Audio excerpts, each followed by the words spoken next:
Hello friends, welcome back to my new video. So ಈ ವಿಡಿಯೋದಲ್ಲಿ ಏನಪ್ಪ ಅಂದರೆ ಹಾಸ್ಟೆಲ್ ರಿಸಲ್ಟ್ಸ್ ಬಗ್ಗೆ ಮತ್ತು SSP ಸ್ಕಾಲರ್ಶಿಪ್ ಬಗ್ಗೆ ಸ್ವಲ್ಪ ಅಪ್ಡೇಟ್ಸ್ ಕೊಡ್ತೀನಿ. ಸೊ ವಿಡಿಯೋ ಯಾರು ಸ್ಕಿಪ್ ಮಾಡದೆ ಕೊನೆವರೆಗೂ ವಿಡಿಯೋ ನೋಡಿರಿ, ನಿಮಗೆ ಎಲ್ಲ ಅರ್ಥ ಆಗ್ತದೆ. ಸೊ ಇವಾಗ ಫಸ್ಟ್ ಏನಪ್ಪ ಅಂದರೆ SSP ಸ್ಕಾಲರ್ಶಿಪ್ ಬಗ್ಗೆ. ಅದೇನಪ್ಪ ಅಂದರೆ ಇವಾಗ ಫಾರ್ ಎಕ್ಸಾಂಪಲ್ US ನಂಬರ್ ಇನ್ನೂ ಜಾಸ್ತಿ ಜನಕ್ಕೆ ಬಂದಿಲ್ಲ. ಮೀನ್ಸ್ ಇವಾಗ BS ನರ್ಸಿಂಗ್ ಆಗಲಿ, ಬೇರೆ ಕೋರ್ಸ್ ಆಗಲಿ, BS ಅಗ್ರಿಕಲ್ಚರ್ ಆಗಲಿ, ಅಥವಾ MBBS ಆಗಲಿ, BMS ಆಗಲಿ, ಅಥವಾ ಫಾರ್ ಎಕ್ಸಾಂಪಲ್ ಫಾರ್ಮಸಿ ಆಗಲಿ ಅಥವಾ ಇಂಜಿನಿಯರಿಂಗ್ ಆಗಲಿ, ಇವಾಗ ಏನಪ್ಪ ಅಂದರೆ US ನಂಬರ್ ಇನ್ನೂ ಜಾಸ್ತಿ ಸ್ಟೂಡೆಂಟ್ಸ್ಗೆ ಬಂದಿಲ್ಲ. ಸೊ ಆ US ನಂಬರ್ ಅದು ಇಲ್ಲದೇ ಇದ್ದರೂ ಕೂಡ ನೀವು SSP ಸ್ಕಾಲರ್ಶಿಪ್ ಅಪ್ಲೈ ಮಾಡ್ಬೋದು. ಹೆಂಗೆಪ್ಪ ಅಂದರೆ ಇವಾಗ ಫಾರ್ ಎಕ್ಸಾಂಪಲ್ ಇವಾಗ ಒಂದು ವೀಕ್ 2 ವೀಕ್ ಆಯಿತು, 1 ವೀಕ್ ಆಯಿತು.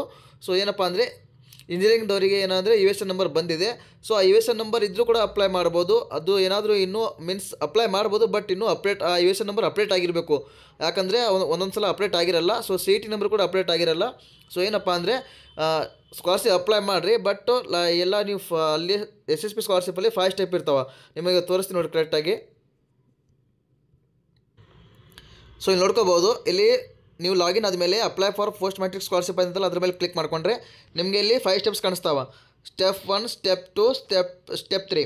ಫಾರ್ ಎಕ್ಸಾಂಪಲ್ ಇವಾಗ ಸ್ಟೆಪ್ 1 ನಿಮ್ದು ಆಯ್ತಂದ್ರೆ ನೀವು ಸೆಕೆಂಡ್ ಆಪ್ಷನ್ ಏನಪ್ಪ ಅಂದರೆ ವಿದ್ಯಾರ್ಥಿ ಕಾಲೇಜಿನ ವಿವರಗಳು, ಮೀನ್ಸ್ ನಿಮ್ಮಲ್ಲಿ ಕಾಲೇಜ್ ಡೀಟೇಲ್ಸ್ ಎಲ್ಲ ಹಾಕೋಕ್ಕೆ ಬರುತ್ತೆ.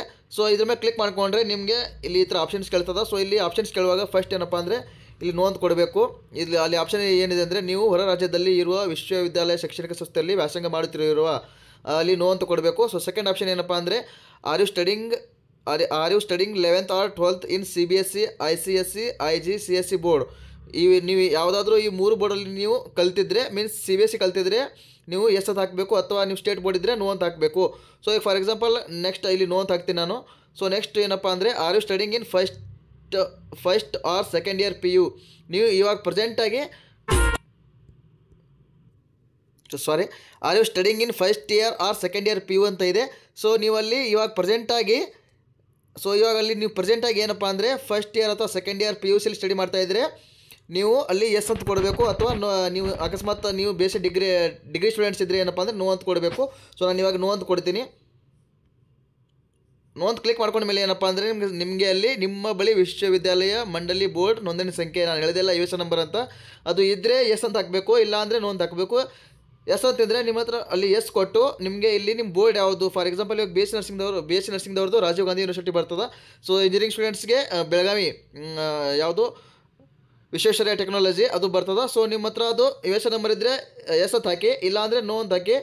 ನೋ ಅಂತ ಹಾಕಿದ ಮೇಲೆ ಏನಪ್ಪ ಅಂದರೆ ನಿಮಗೆ ಇಲ್ಲಿ ಒಂದು ಮತ್ತೆ ಆಪ್ಷನ್ ಬರ್ತದೆ, are you studying in the first year of any professional course. Means ಇವಾಗ ನೀವು ಪ್ರೆಸೆಂಟಾಗಿ ಏನಪ್ಪ ಅಂದರೆ ಫಸ್ಟ್ ಇಯರ್ ಅಂದರೆ ಫಸ್ಟ್ ಟೈಮ್ ಅಂದರೆ ಫಸ್ಟ್ ಇಯರು, ಅದು ನೀವು ಫಸ್ಟ್ ಇಯರಲ್ಲಿ ಅಂದರೆ ಸ್ಟಡಿ ಮಾಡ್ತಾ ಇದ್ದರೆ ನೀವು ಅಲ್ಲಿ ಎಸ್ ಅಂತ ಹಾಕಬೇಕು, ಅಥವಾ ಸೆಕೆಂಡ್ ಇಯರು ಥರ್ಡ್ ಇಯರ್ ಇದ್ದರೆ ನೀವು ನೋ ಅಂತ ಹಾಕಬೇಕು. ನಾನು ಇವಾಗ ಅಂದರೆ ಇವರು first year, so first year yes ಅಂತ ಕೊಡ್ತೀನಿ. ಎಸ್ ಅಂತ ಕೊಟ್ಟ ಮೇಲೆ ಏನಪ್ಪ ಅಂದರೆ ನೋಡ್ಕೋಬೋದು ಮೋಡ್ ಆಫ್ ಅಡ್ಮಿಷನ್ ಅಂತ ಇದೆ. ಸೊ ಇಲ್ಲಿ ನೀವು ಇವಾಗ ಫಾರ್ ಎಕ್ಸಾಂಪಲ್ ಇವಾಗ ಎಲ್ಲರೂ ಗೌರ್ಮೆಂಟ್ ಪ್ರಕಾರ ಸೀಟ್ ಮೀನ್ಸ್ ಗೌರ್ಮೆಂಟ್ ಪ್ರಕಾರ ಬಂದಿರ್ತಾರೆ ಅಡ್ಮಿಷನ್ ಆಗಿ. ಸೊ ನೀವು ಅಲ್ಲಿ ಫಸ್ಟ್ ಆಪ್ಷನ್ ಇದೆಯಲ್ಲ, admission through counselling by KEA comment K, ಅದನ್ನು ಸೆಲೆಕ್ಟ್ ಮಾಡ್ಕೋಬೇಕು. ಸೆಲೆಕ್ಟ್ ಮಾಡ್ಕೊಂಡ್ಮೇಲೆ ಏನಪ್ಪ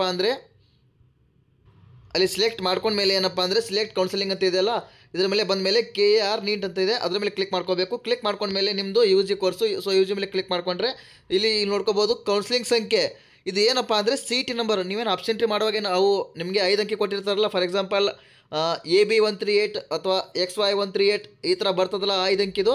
ಸೊ ನೀವು ಅದನ್ನು ಅಲ್ಲಿ ಸಬ್ಮಿಟ್ ಮಾಡಬೇಕು. ಸಬ್ಮಿಟ್ ಮಾಡಿದ ಮೇಲೆ ಏನಪ್ಪ ಅಂದರೆ ಇಲ್ಲಿ ಕೌನ್ಸಿಲಿಂಗ್ ಅಡ್ಮಿಷನ್ ಇಯರ್ ಅಂತ ಇದೆ. ಸೊ 2024 ಹಾಕಬೇಕು. ಸೊ ಕೌನ್ಸಿಲಿಂಗ್ ಕೋರ್ಸ್ ಅಂದರೆ ನೀವು ಫಾರ್ ಎಕ್ಸಾಂಪಲ್ ಇವಾಗ ನಿಮ್ಗೆ ಯಾವ ಕೋರ್ಸು ಆ ಕೋರ್ಸ್ ನೀವು ಆಯ್ಕೆ ಮಾಡ್ಕೋಬೇಕು. ಆಯ್ಕೆ ಮಾಡ್ಕೊಂಡ್ರೆ ಇಲ್ಲಿ ಗೆಟ್ ಡಾಟಾ ಅಲ್ಲಿ ನಿಮ್ಮದು ಅಪ್ಡೇಟ್ ಕರೆಕ್ಟಾಗಿ ಬಂತಪ್ಪ ಅಂದರೆ ನೀವು ಅಪ್ಲೈ ಮಾಡ್ಬೋದು. ಮೀನ್ಸ್ ಏನಪ್ಪ ಅಂದರೆ ಇನ್ನೂ ಯಾರ್ದು CET ನಂಬರ್ ಮತ್ತು US ನಂಬರ್ ಇನ್ನೂ ಅಪ್ಡೇಟ್ ಆಗಿಲ್ಲ. ಸೊ ಅದಕ್ಕೆ ಅಪ್ಲೈ ಮಾಡಿರಿ. ಯಾರ್ದು ಅಪ್ಡೇಟ್ ಆದರೆ ಓಕೆ, ಅಪ್ಡೇಟ್ ಆದರೆ ಏನಪ್ಪ ಅಂದರೆ ನೀವು ಇಲ್ಲಿ ಎಲ್ಲ ಫಿಲ್ ಮಾಡಿದ ಮೇಲೆ ಇಲ್ಲಿ ಗೆಟ್ ಡಾಟಾ ಆತಲ್ಲ, ಅದ್ರ ಮೇಲೆ ಕ್ಲಿಕ್ ಮಾಡ್ಕೊಂಡ್ರೆ ನಿಮ್ಮದೆಲ್ಲ ಕಾಲೇಜ್ ಡೀಟೇಲ್ಸ್ ಎಲ್ಲ ಬರ್ತದೆ. ಸೊ ಅಲ್ಲೆಲ್ಲ ಕರೆಕ್ಟಾಗಿ ಬಂತಪ್ಪ ಅಂದರೆ ನೀವು ಅಲ್ಲಿ ಓಕೆ ಕೊಟ್ಟು ನೆಕ್ಸ್ಟ್ ಪ್ರೊಸೀಜರ್ ಹೋಗ್ಬೋದು. ಅಕಸ್ಮಾತ್ ನೀವು ಇನ್ನೂ ಅಪ್ಡೇಟ್ ಆಗಿಲ್ಲಪ್ಪ ಅಂದರೆ ಸೊ ವೇಟ್ ಮಾಡಬೇಕು. ಇನ್ನೊಂದು 1 ವೀಕ್ ಅಥವಾ 2 ವೀಕ್ ವೇಟ್ ಮಾಡಿ ಅಪ್ಲೈ ಆಗ್ತದೆ. ಯಾಕಂದರೆ US ನಂಬರ್ ಇನ್ನೂ ಯಾರ್ದು ಅಪ್ಡೇಟ್ ಆಗಿಲ್ಲ. ಸಮ್ ಸ್ಟೂಡೆಂಟ್ಸ್ಗೆ ಮೀನ್ಸ್ ಫಾರ್ ಎಕ್ಸಾಂಪಲ್ ಇವಾಗ BA ಸ್ಟೂಡೆಂಟ್ಸ್ಗೆ BE ಅಥವಾ ಯಾವ ಇಂಜಿನಿಯರಿಂಗ್ ಇಂಜಿನಿಯರಿಂಗಲ್ಲೇ ಒಂದು ಯಾವುದೋ ಒಂದು ಎರಡು ಮೂರು course for example C S ಆಗಲಿ ಬಿ ಟೆಕ್ ಆಗಲಿ ಬಿ ಇ ಆಗಲಿ ಯಾವುದೋ ಒಂದು 3 ಕೋರ್ಸು ಅಪ್ಡೇಟ್ ಆಗಿದೆ. ನಾನು ನಿನ್ನೆ ಅಥವಾ ಮೊನ್ನೆ ಒಂದು ಇಬ್ಬರು ಸ್ಟೂಡೆಂಟ್ಸ್ದು ಅಪ್ಲೈ ಮಾಡಿದ್ದೀನಿ. ಸೊ ಅದಕ್ಕೆ ಹೇಳ್ತಾ ಇದ್ದೀನಿ, ಅವ್ರು ಅಪ್ಲೈ ಮಾಡ್ಬೋದು. ಸೊ ಅದನ್ನು ಬಿಟ್ಟು ಬೇಸ್ ಸ್ಟೂಡೆಂಟ್ಸ್ ಏನಪ್ಪ ಅಂದರೆ ನೀವು ಸಿ ಟಿ ನಂಬರ್ ಮೇಲೆ ಅಪ್ಲೈ ಮಾಡ್ಬೋದು, ಏನು ತೊಂದರೆ ಇಲ್ಲ. ಸ್ವಲ್ಪ ಸಿ ಟಿ ನಂಬರ್ ಹಾಗೆ ಟ್ರೈ ಮಾಡಿರಿ. ಅದು ಅಪ್ಡೇಟ್ ಆಗಿರಲಿಲ್ಲಪ್ಪ ಅಂದರೆ ಒನ್ ವೀಕ್ ಬಿಟ್ಟು ಟ್ರೈ ಮಾಡಿರಿ, ಅಪ್ಡೇಟ್ ಆಗಿರ್ತದೆ. ಸೊ ಅಪ್ಲೈ ಮಾಡ್ಬೋದು.